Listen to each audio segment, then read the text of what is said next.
Hello friends, ഇന്ന് super tasty ആയിട്ടുള്ളൊരു chicken ബിരിയാണിയുടെ റെസിപ്പിയാണ് നിങ്ങൾക്കായിട്ട് ഷെയർ ചെയ്യുന്നത്. പെർഫെക്റ്റ് ആയിട്ടുള്ളൊരു ചിക്കൻ ബിരിയാണി തയ്യാറാക്കുന്നതിന് വേണ്ടിയിട്ടുള്ള ടിപ്സും കാര്യങ്ങളൊക്കെ ഈ ഒരു വീഡിയോയിൽ ഷെയർ ചെയ്യുന്നുണ്ട്.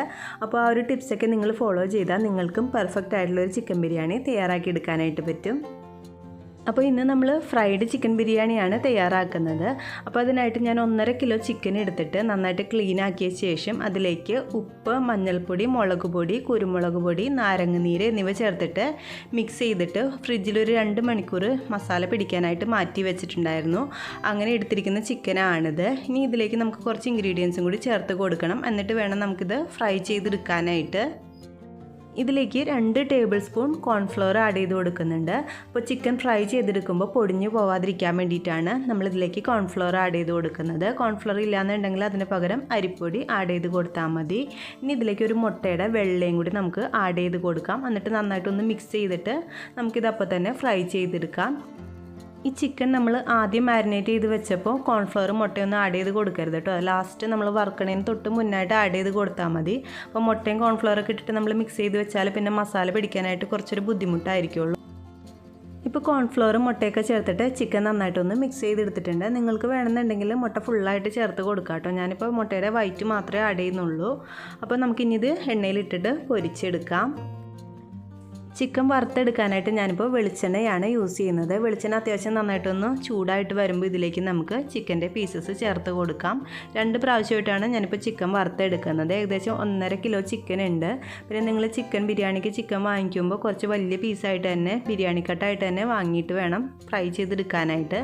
അല്ലെങ്കിൽ ചെറിയ പീസാണെന്നുണ്ടെങ്കിൽ നമ്മൾ ചിക്കൻ ഫ്രൈ ചെയ്തെടുക്കുമ്പോൾ പൊടിഞ്ഞു പോകും. ഇനി ഈ ചിക്കൻ ഒരു മീഡിയം തീയിലിട്ടിട്ട് നമുക്കിത് 2 സൈഡും ഫ്രൈ ചെയ്തെടുക്കാം. ഇപ്പോൾ ഏകദേശം ഒരു 10 മിനിറ്റ് കഴിഞ്ഞിട്ടുണ്ട്. അപ്പോൾ നമ്മുടെ ചിക്കൻ്റെ ഒരു സൈഡ് നന്നായിട്ട് മുരിഞ്ഞ് വന്നിട്ടുണ്ട്. ഓവറായിട്ട് ഫ്രൈ ചെയ്തെടുക്കേണ്ട, ഏകദേശം ഒരു 90% ഫ്രൈ ചെയ്തെടുത്താൽ മതി. പിന്നെ നമ്മളിത് ഗ്രേവിയിലിട്ട് ഒന്നും കൂടി വേവിച്ചെടുക്കുന്നുണ്ട്. അപ്പോൾ നമുക്ക് ചിക്കൻ ഇതുപോലെ തന്നെ 2 സൈഡും നന്നായിട്ടൊന്ന് ഫ്രൈ ചെയ്തെടുക്കാം. ഇപ്പോൾ ചിക്കൻ നന്നായിട്ടൊന്ന് ഫ്രൈ ആയിട്ട് വന്നിട്ടുണ്ട്. ഇനി നമുക്കിത് എണ്ണയിൽ നിന്ന് കോരി മാറ്റിയിട്ട് ബാക്കിയുള്ളതും ഇതുപോലെ തന്നെ ഒന്ന് ഫ്രൈ ചെയ്തെടുക്കാം. ഇനി നമുക്ക് ഈ ബിരിയാണിക്ക് വേണ്ടിയിട്ടുള്ള മസാല തയ്യാറാക്കാനായിട്ട് ഞാനിപ്പോൾ ആ ചിക്കൻ വറുത്ത ഓയിലിൻ്റെ ബാക്കി എടുത്തിട്ട് വേറൊരു വലിയ പാത്രത്തിലേക്ക് ഒഴിച്ച് കൊടുത്തിട്ടുണ്ട്. ഇനി ഇതിലേക്ക് ഞാനിപ്പോൾ കുറച്ച് രമ്പയിലയും സർവ്വസുഗന്ധിയുടെ ഇലയും ചേർത്ത് കൊടുക്കുന്നുണ്ട്. അപ്പോൾ ഇത് നിങ്ങളുടെ കയ്യിൽ ഉണ്ടെന്നുണ്ടെങ്കിൽ എന്തായാലും ചേർത്ത് കൊടുക്കുക. ഇല്ലാന്നുണ്ടെങ്കിൽ വഴനയിലയിലും ചേർത്ത് കൊടുത്താൽ മതി. ഇതൊന്ന് ജസ്റ്റ് മൂത്ത് വരുമ്പോൾ നമുക്കിതിലേക്ക് സവാള ആഡ് ചെയ്ത് കൊടുക്കാം. ഏകദേശം ഒരു 4 വലിയ സവാള നീളത്തിൽ അരിഞ്ഞ് വെച്ചിരിക്കുന്നതാണ്. അത് നമുക്കിതിലേക്ക് ആഡ് ചെയ്ത് കൊടുക്കാം. സവാള ചേർത്തിട്ട് നന്നായിട്ടൊന്ന് മിക്സ് ചെയ്ത് കൊടുക്കാം. അതിനുശേഷം പെട്ടെന്ന് വഴണ്ട് കിട്ടാനായിട്ട് ഞാനിപ്പോൾ ഇതിലേക്ക് കുറച്ച് കല്ലുപ്പ് ചേർത്ത് കൊടുക്കുന്നുണ്ട്. അപ്പോൾ നമ്മൾ കറികളൊക്കെ തയ്യാറാക്കുമ്പോൾ നിങ്ങളുടെ കയ്യിൽ കല്ലുപ്പ് ഉണ്ടെന്നുണ്ടെങ്കിൽ അത് തന്നെ ചേർത്ത് കൊടുക്കുക. അപ്പോൾ കുറച്ചും കൂടി ടേസ്റ്റൊക്കെ കൂടും നമ്മുടെ കറികൾക്ക്. ഇതിലേക്ക് കുറച്ച് കറിവേപ്പിലയും കൂടി ചേർത്ത് കൊടുത്തിട്ട് നമുക്ക് ഈ സവാള നന്നായിട്ടൊന്ന് വഴറ്റിയെടുക്കാം. ഇപ്പോൾ സവാള അത്യാവശ്യം നന്നായിട്ടൊന്ന് വഴണ്ട് വന്നിട്ടുണ്ട്. ഇനി ഇതിലേക്ക് നമുക്ക് 2.5 ടേബിൾ സ്പൂൺ അളവിൽ ഇഞ്ചി, വെളുത്തുള്ളി, പച്ചമുളക് എന്നിവ മിക്സിയിലിട്ടൊന്ന് ജസ്റ്റ് ചതച്ചെടുത്തിരിക്കുന്നതാണ്. അത് ഇതിലേക്ക് ആഡ് ചെയ്ത് കൊടുക്കാം. പച്ചമുളകും കൂടി ഞാൻ ഇതിലേക്ക് ആഡ് ചെയ്ത് കൊടുത്തിട്ടുണ്ട് കേട്ടോ. ഏകദേശം ഒരു 4-5 പച്ചമുളക് ആഡ് ചെയ്ത് കൊടുത്തിട്ടുണ്ട്. ഈ ഒരു ചിക്കൻ ബിരിയാണി തയ്യാറാക്കാൻ ആവശ്യമായ എല്ലാ ഇൻഗ്രീഡിയൻസിൻ്റെ അളവുകൾ ഞാൻ ഡിസ്ക്രിപ്ഷൻ ബോക്സിൽ കൊടുത്തിരിക്കാം കേട്ടോ. അപ്പോൾ നിങ്ങൾക്ക് എന്തെങ്കിലും ഡൗട്ട് ഉണ്ടെങ്കിൽ അതൊന്ന് നോക്കിയാൽ മതി. ഇതിലേക്ക് ചേർത്ത ഇൻഗ്രീഡിയൻസിൻ്റെയൊക്കെ ആ ഒരു പച്ചമണമൊക്കെ മാറുന്നത് വരെ വീണ്ടും നമുക്ക് നന്നായിട്ടൊന്ന് വഴറ്റി കൊടുക്കാം.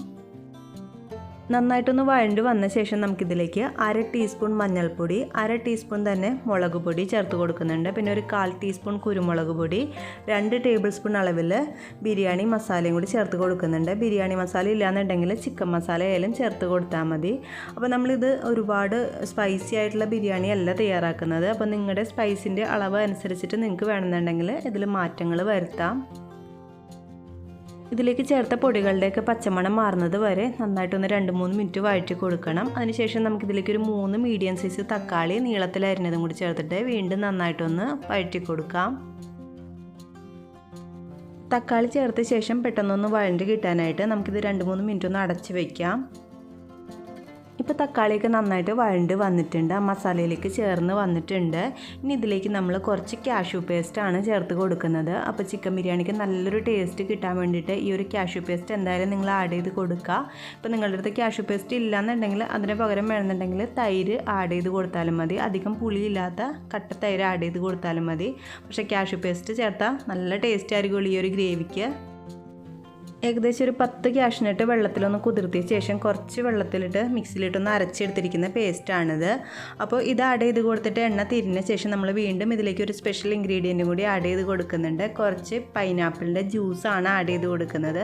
അപ്പോൾ പൈനാപ്പിളിൻ്റെ ജ്യൂസ് മധുരമൊന്നും ഇടാതെ അടിച്ചെടുത്തിരിക്കുന്നതാണ്. അതും കൂടി നമുക്ക് ഇതിലേക്ക് ചേർത്തിട്ട് നന്നായിട്ടൊന്ന് എണ്ണ തിരിയുന്നത് വരെ വീണ്ടും വഴറ്റി കൊടുക്കാം.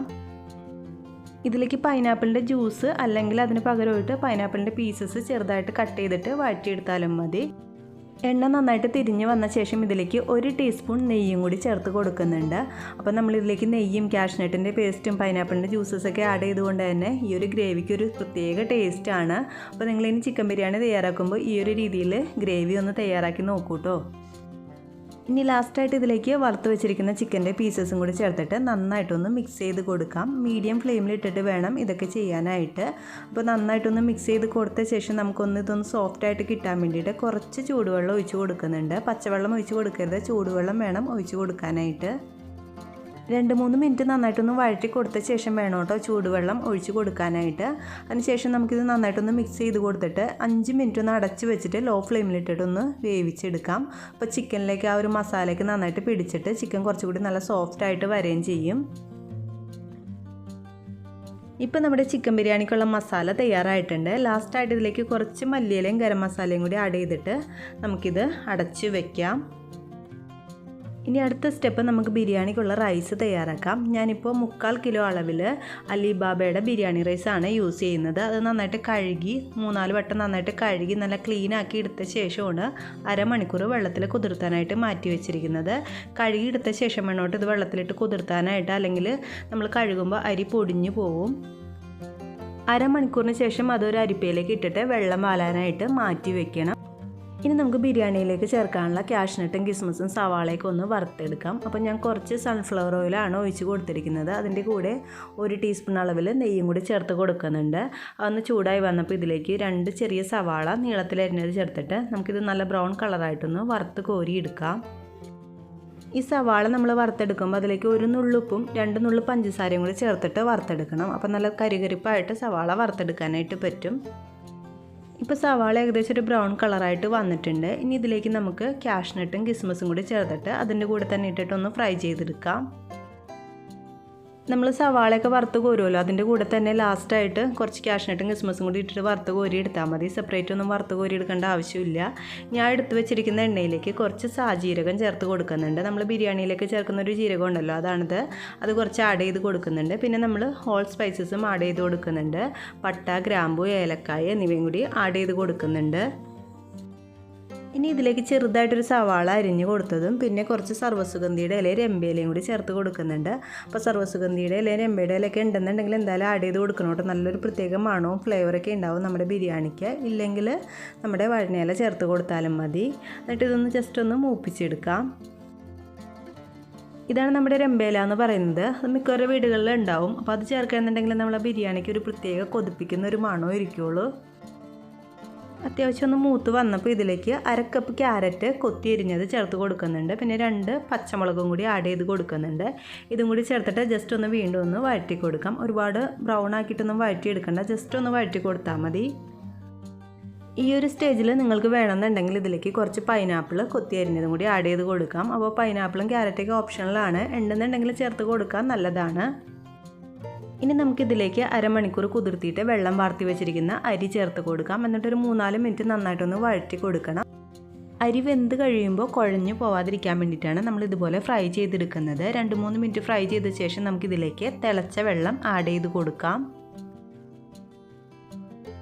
ഞാനിപ്പോൾ 3 കപ്പ് അരി എടുത്തിട്ടുണ്ട്. 1 കപ്പ് അരിക്ക് 1.5 കപ്പ് വെള്ളം എന്നുള്ള രീതിയിലാണ് നമ്മളിതിലേക്ക് ഒഴിച്ച് കൊടുക്കുന്നത്. ഞാനിപ്പോൾ എടുത്തിരിക്കുന്നത് അലിബാബയുടെ ബിരിയാണി റൈസാണ് എടുത്തിരിക്കുന്നത്. അപ്പോൾ ഈ ഒരു അരിക്ക് എന്തായാലും 1 കപ്പ് അരിക്ക് 1.5 കപ്പ് വെള്ളം വേണ്ടി വരും. അപ്പോൾ ഒരു പച്ചരി പോലത്തെ ഒരു അരി കിട്ടില്ല നമുക്ക് വാങ്ങിക്കാനായിട്ട്. ആ ഒരു അരിയാണെന്നുണ്ടെങ്കിൽ ഇത്രയും വെള്ളം ആവശ്യമില്ല. അതുപോലെ തന്നെ അരമണിക്കൂർ കുതിർത്തേണ്ട ആവശ്യമില്ല. ജസ്റ്റ് കഴുകി വാരിയിട്ട് ഇട്ട് കൊടുത്താൽ മതി. അപ്പോൾ ഈ ഒരു അരിയാണെന്നുണ്ടെങ്കിൽ എന്തായാലും അരമണിക്കൂറെങ്കിലും വെള്ളത്തിൽ കുതിർത്തിയിട്ട് വേണം യൂസ് ചെയ്യാൻ. അത്യാവശ്യം വേവുള്ള അരിയാണിത്. ഇതുപോലെ പെർഫെക്റ്റ് ആയിട്ടുള്ളൊരു ബിരിയാണി തയ്യാറാക്കണമെന്നുണ്ടെങ്കിൽ നിങ്ങൾ എന്തായാലും നല്ല ബ്രാൻഡഡ് ആയിട്ടുള്ള അലിബാബയുടെ അല്ലെങ്കിൽ ഇന്ത്യ ഗേറ്റിൻ്റെ റൈസ് തന്നെ യൂസ് ചെയ്യണം കേട്ടോ. സാധാരണ റൈസ് വെച്ചിട്ട് യൂസ് ചെയ്താൽ ഇത്രയൊരു പെർഫെക്ഷനൊന്നും കിട്ടില്ല.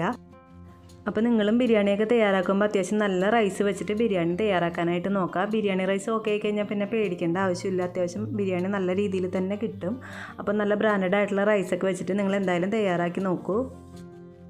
ഇനി നമുക്ക് ഈ റൈസിന് ആവശ്യമായ ഉപ്പ് ചേർത്ത് കൊടുക്കാം. ഞാനിപ്പോൾ കല്ലുപ്പാണ് യൂസ് ചെയ്യുന്നത്. ഉപ്പ് ചേർത്ത് കൊടുത്ത ശേഷം നമ്മുടെ വെള്ളം ഒന്ന് ടേസ്റ്റ് ചെയ്ത് നോക്കണം ഉപ്പ് ഉണ്ടോയെന്ന്. ഉപ്പ് കുറവായി കഴിഞ്ഞാൽ കുറച്ചും കൂടി ആഡ് ചെയ്ത് കൊടുത്താൽ മതി. പിന്നെ ഇതിലേക്ക് അരമുറി നാരങ്ങയുടെ നീരും കൂടി ചേർത്ത് കൊടുക്കുന്നുണ്ട്. നമ്മൾ ബിരിയാണി കഴിക്കുമ്പോൾ റൈസ് പെട്ടെന്ന് മട്ടിക്കാതിരിക്കാൻ വേണ്ടിയിട്ടും റൈസ് നല്ല വൈറ്റ് കളറിൽ കിട്ടാൻ വേണ്ടിയിട്ടുമാണ് ഈ ഒരു നാരങ്ങ നീര് ചേർത്ത് കൊടുക്കുന്നത്. ഇപ്പോൾ നമ്മുടെ ബിരിയാണി റൈസ് നന്നായിട്ട് തിളച്ച് വന്നിട്ടുണ്ട്. ഇനി ഇത് നമുക്ക് അടച്ച് വെച്ചിട്ട് ലോ ഫ്ലെയിമിലിട്ടിട്ട് ഏകദേശം ഒരു 15 മിനിറ്റ് വേവിച്ചെടുക്കാം. ഇപ്പോൾ ഒരു 15 മിനിറ്റ് കഴിഞ്ഞിട്ടുണ്ട്. നമുക്കിത് തുറന്നിട്ട് വെന്തോ നോക്കാം. അപ്പോൾ വെന്തോ നോക്കാനായിട്ട് ഒരു സ്പൂൺ വെച്ചിട്ട് അതിൻ്റെ അരികത്ത് ഒന്നിങ്ങനെ മാറ്റി നോക്കണം. അപ്പോൾ അടിയിൽ വെള്ളം ഉണ്ടെന്നുണ്ടെങ്കിൽ ഇത് കുറച്ചും കൂടി നേരം ഇട്ടിട്ട് ഒന്നും കൂടി വറ്റിച്ചെടുക്കണം. ഇപ്പോൾ വെള്ളമൊക്കെ വറ്റി നല്ല പെർഫെക്റ്റ് ആയിട്ട് വന്നിട്ടുണ്ട്. ഇനി നമുക്ക് ഗ്യാസ് ഓഫ് ചെയ്തിട്ട് ഇങ്ങനെ തന്നെ ഓപ്പൺ ആക്കി വെച്ചിട്ട് ചൂടാറാനായിട്ട് മാറ്റി വെക്കാം. ചൂടാറി കഴിയുമ്പോൾ നല്ല പെർഫെക്റ്റ് ആയിട്ട് ഒന്നിനോടൊന്ന് വിട്ട് വെക്കുന്ന രീതിയിൽ കിട്ടിക്കോളും. പിന്നെ ബിരിയാണിക്കുള്ള റൈസൊക്കെ നമ്മൾ തയ്യാറാക്കുമ്പോൾ ആദ്യം തന്നെ തയ്യാറാക്കിയിട്ട് വെക്കണം. അപ്പോൾ ചൂടാറി കഴിഞ്ഞാൽ ഇത് നല്ല പെർഫെക്റ്റ് ആയിട്ട് നമുക്ക് കിട്ടുള്ളൂ. ചൂടോടുകൂടി നമ്മൾ കയ്യിൽ വെച്ചിട്ടൊക്കെ ഇളക്കി കഴിഞ്ഞാൽ റൈസ് കുഴഞ്ഞു പോകും. അപ്പോൾ വെന്തിട്ട് ചൂടാറാനായിട്ട് മാറ്റി വെക്കുക. ഇനി നമുക്ക് ഈ ബിരിയാണി എങ്ങനെ ദം ചെയ്തെടുക്കണമെന്ന് നോക്കാം. അപ്പോൾ നമ്മൾ റൈസ് വേവിച്ച ആ ഒരു പാത്രത്തിൽ തന്നെയാണ് ദം ചെയ്തെടുക്കുന്നത്. ആദ്യത്തെ ലെയറായിട്ട് ചിക്കൻ്റെ ആ ഒരു മസാല ചേർത്ത് കൊടുക്കുന്നുണ്ട്. ആ ഒരു ചിക്കൻ മസാല ഫുള്ളായിട്ട് തന്നെ ചേർത്ത് കൊടുക്കുന്നുണ്ട്. ഇനി ഇതിൻ്റെ മീതേക്ക് നമുക്ക് കുറച്ച് മല്ലിയിലയും പുതിനയിലയും സവാളയും കാഷ്നട്ടൊക്കെ വറുത്തതും കൂടി ചേർത്ത് കൊടുക്കാം. ഇനി ഇതിൻ്റെ മീതേക്ക് നമുക്ക് ഒരു ലെയർ റൈസ് ഇട്ട് കൊടുക്കാം. അതിനുശേഷം കാഷ്നട്ടും കിസ്മസും മല്ലിയിലയും പുതിനയിലേക്ക് ആഡ് ചെയ്ത് കൊടുക്കാം. പിന്നെ അതിൻ്റെ മീതേക്ക് കുറച്ച് നെയ്യും കൂടി ആഡ് ചെയ്ത് കൊടുക്കുന്നുണ്ട്. പിന്നെ നമ്മൾ ഒരു മഞ്ഞ കളർ കിട്ടാൻ വേണ്ടിയിട്ട് കുറച്ച് തേങ്ങാപ്പാലിലേക്ക് കുറച്ച് മഞ്ഞ കളർ ആഡ് ചെയ്തിട്ടുണ്ട്. പിന്നെ അതിൻ്റെ കൂടെ കുറച്ച് പൈനാപ്പിൾ എസൻസും കൂടി ആഡ് ചെയ്ത് കൊടുത്തിട്ടുണ്ട്. അപ്പോൾ പൈനാപ്പിൾ ഉണ്ടെന്നുണ്ടെങ്കിൽ പൈനാപ്പിൾ ഇട്ട് കൊടുത്താൽ മതി. ഞാനിപ്പോൾ പൈനാപ്പിളിൻ്റെ എസൻസ് ആണ് ആഡ് ചെയ്ത് കൊടുക്കുന്നത്. ആ ഒരു മിക്സും കൂടി നമുക്ക് ഒഴിച്ച് കൊടുക്കാം. അതിനുശേഷം ബാക്കിയുള്ള റൈസും കൂടി ചേർത്തിട്ട് ഇതുപോലെ തന്നെ ഒന്ന് മുകളിൽ വിതറി കൊടുക്കാം. എല്ലാ സാധനങ്ങളും നമുക്ക് വീണ്ടും അതുപോലെ തന്നെ ഒന്ന് വിതറി കൊടുക്കാം.